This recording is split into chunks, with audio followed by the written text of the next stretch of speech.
Guys, how's it going? Welcome to my video. Here's the thing. I just want to give you guys some tips if you guys have the situation that I had a couple of days ago.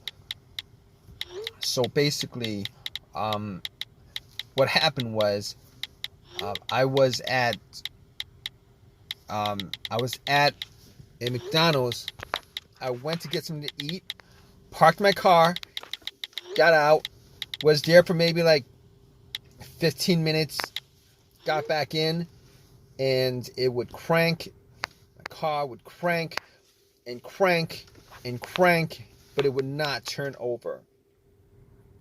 It would not turn over. It would just crank and crank and crank and would not turn over. So,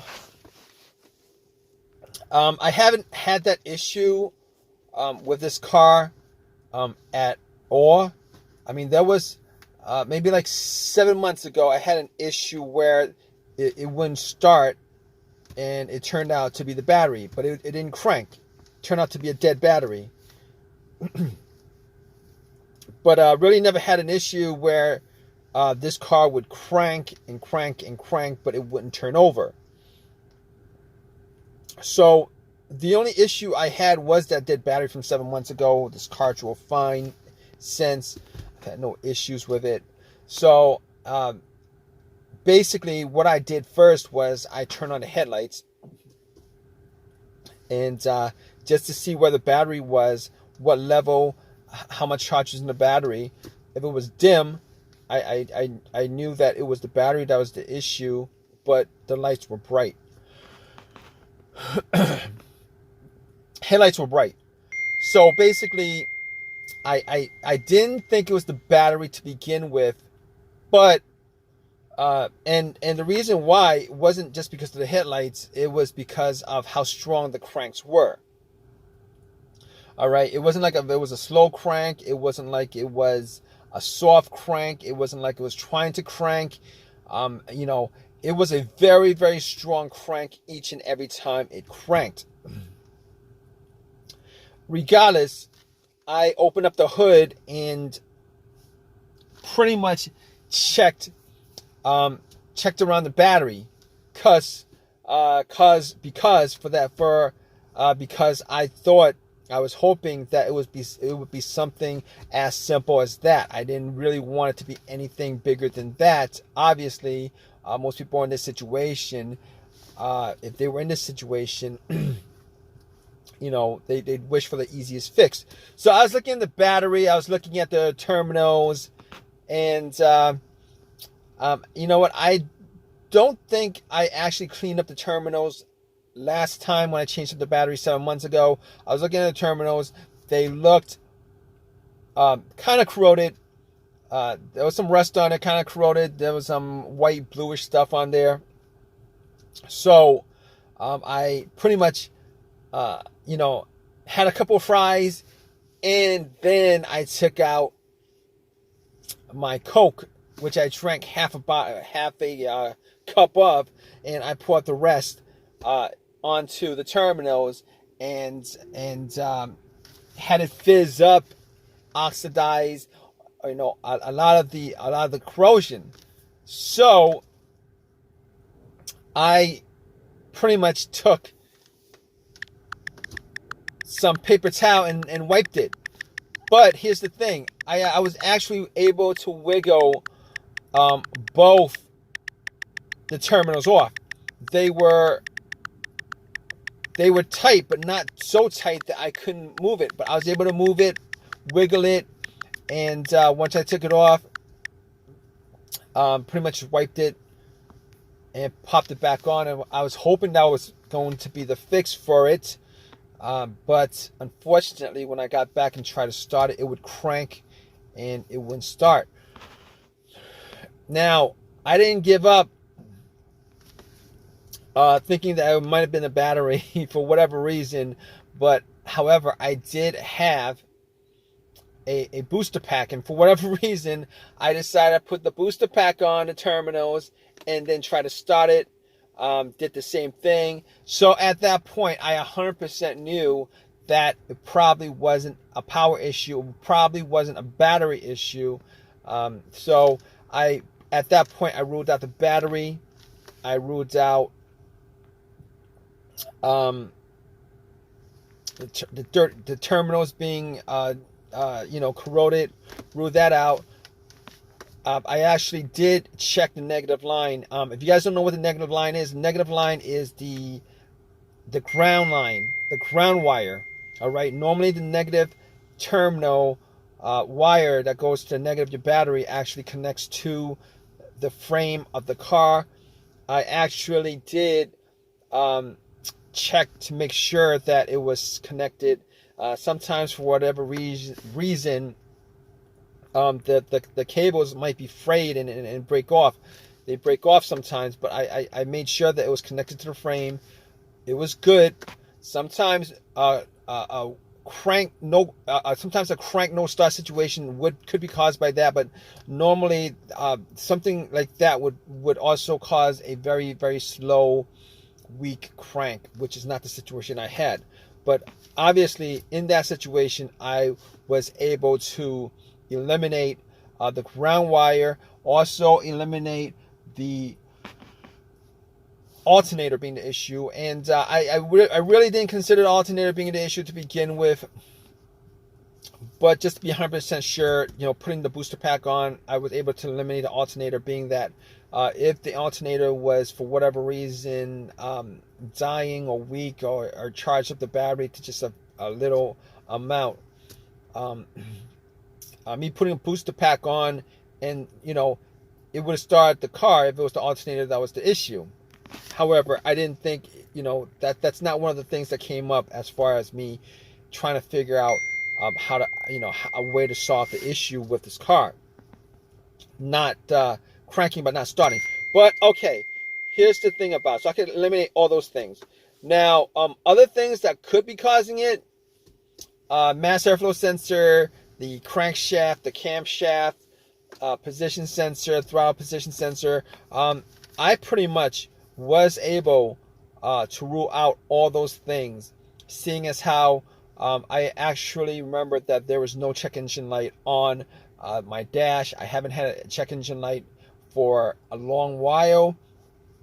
I did have a mass airflow sensor issue maybe like 6 months ago that caused the check engine light to come on, but no starting issues, no driving issues, as far as I could tell. But that was a very important thing as far as eliminating what could be causing the issue with the car.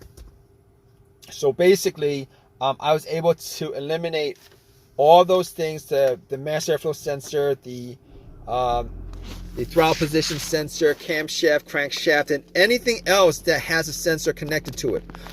But I recalled that I had a similar situation with another car where there was maybe a computer issue. I think it was a computer issue where the computer was not able to connect to the car itself because of a blown fuse on the car's computer, blown ECU fuse or something like that. And now I didn't think that was the issue, but I had an OBD2 reader, a $20 OBD2 reader that I actually bought from Amazon, from Walmart, and I plugged it in. And here's the thing about it: it read all the way through. It analyzed it, gave me a readout. At that point, I knew that it wasn't the OBD2 that was. No, I knew that it wasn't the car's computer issue at that point. Reason being is that if it was an issue of a communication issue from the car's computer to the car, if that happened, the issue, what would have occurred was it would not have been able to analyze it. It would have stopped midway, but it went all the way through. There was no codes at all. I did not see a single code pop up at all. So I was glad that was the case, because I could, at that point, eliminate every single thing that had a sensor connected to it. All right, so I could rule that out. So after that, I was thinking, well, here's the thing. It could be fuses, relays. It could be fuel pump. It could be T-fob, ignition switch, um, any of those things. But the more simplest of those things to tackle was the fuses, um, the relays, and the fuel pump. So what I did was I went to the fuse box, checked out all the fuses, see if I could see any burnt fuse. I tried trying to detect whether there was a hint of any kind of burnt smell. Was not able to see anything out of the ordinary as far as any kind of burnt fuses, blown fuses, etc., etc.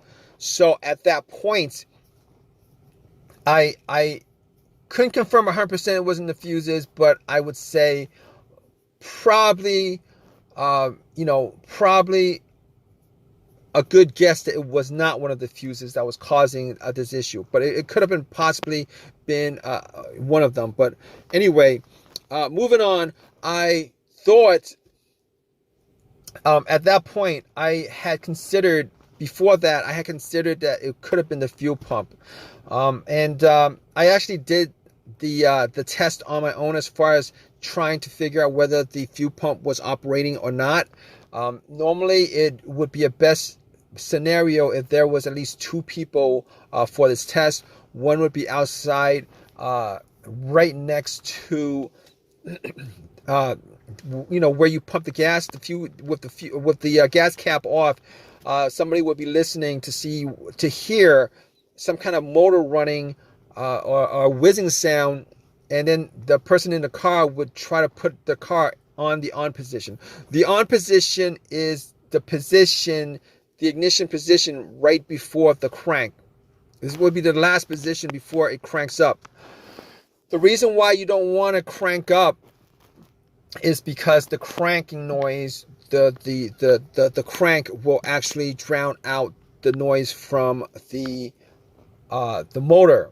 All right, so you're trying to listen for like a slight whizzing motorized sound on. So I tried it. I was sitting in the car. I tried a couple of times to put it in the on position, and unfortunately, I wasn't able to detect whether there was any kind of sound, any kind of motorized whizzing sound. So at that point, I pretty much just gave up on that. So basically what I did next was checking out the fuses, but was not able to decipher whether it was a fuse issue. So what I did after that was try to figure out whether it was one of the relays. So what I did was I had considered that it was maybe the relay to the fuel pump. It could have been a clogged fuel filter, but normally a clogged fuel filter, it would cause a crank no start sometimes, but for the most part, it would crank up, and then and it'll stall out. It wasn't the case here. So I didn't think it was the fuel filter, considering it would crank and crank and crank and crank. It seemed like there was something that was causing it not to turn over. So I got to the fuel pump relay. Once I got to the fuel pump relay, figured out where it was. I couldn't detect whether there was a malfunction with the relay. So what I did was I took out another relay. That was, the same had the same markings as far as the numbers on there and stuff like that. And I kind of swapped it out. And then I got back in my car, and guess what, guys? Cranked, and then it turned over. It was working just fine. So at that point, I knew it was the fuel pump relay that was the issue, and Obviously, since it was the issue, I was able to drive the car to an AutoZone and got a replacement relay. Pretty much swapped it out. Swapped it out and then replaced it, the one that I took it out from, the accessory that I took it out from. So I haven't had an issue since with any kind of cranking situation. Haven't had a single issue since. But to be honest, I didn't actually drive that much, but haven't had an issue since with the issue, with the crank no start issue. So it's been resolved. It drove fine all day today. Not a didn't have the same issue as I had previously. So this is it was an easy fix. I'm glad it was an easy fix. If you guys are in this situation, you guys are looking for to troubleshoot your crank but no start situation, if you guys go down the list of what I went through as far as eliminating each and every one of those things, 90% of your situation could probably be, you could probably figure out what the problem is. Regardless, hope whatever your situation is at this point, that it's an easy fix for you. Please give me a thumbs up. Please subscribe. If you have any comments at all, please leave a comment in the comment section. All right, guys, take care.